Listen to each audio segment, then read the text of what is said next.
Hello बच्चों, let's look at the question. So the question says let f and g be the real valued functions defined as.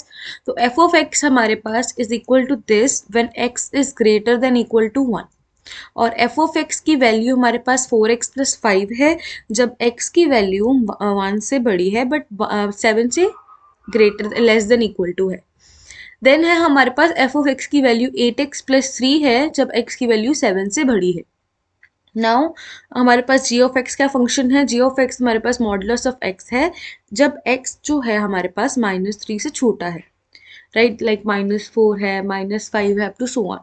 तो अब F G of x हमारे पास 0 है जब X की value greater than equal to -1 है but less than 2 है. Next is कि जी of x की वैल्यू एक्स स्क्वायर प्लस 4 है जब हमारे पास एक्स की वैल्यू ग्रेटर देन 2 है. So what we have to calculate? We have to calculate f of g of 7 2 times f of g of 7 minus g of f of 6. तो पहले हम दोनों terms निकाल लें. मैं पहले निकाल रही हूँ f of g of 7. अब f of g of का हम लिख सकते हैं f of g of 7.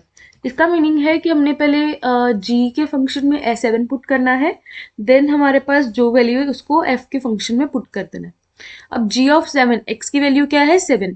तो according to this which function will be followed, ये वाला फंक्शन फॉलो होगा बिकॉज हमें था कि x is greater than 2 equal to 2, right. तो यहाँ पर 7 दैट इज x से 2 से बड़ा है. सो हम function f of x square मतलब 7 square plus 4 that is equals to f times f of 53.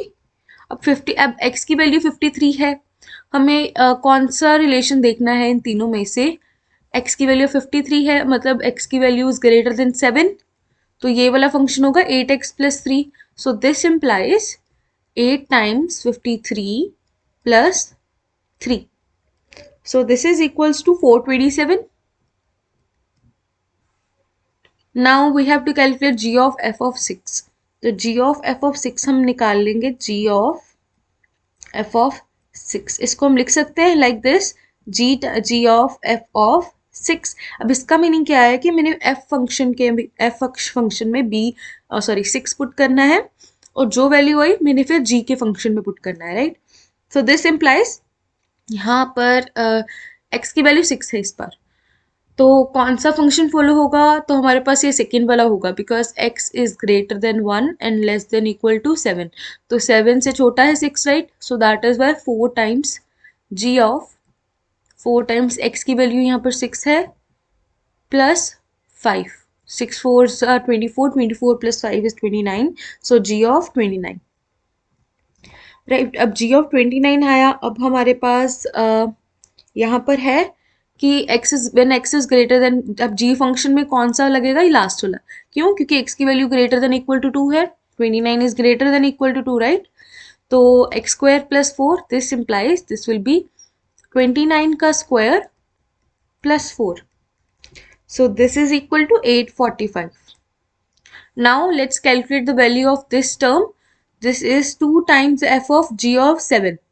तो 2 times f of g of 7 हमारे पास 427 था, right. So 427 minus g of f of 6. g of f of 6 हमारे पास 845 आया.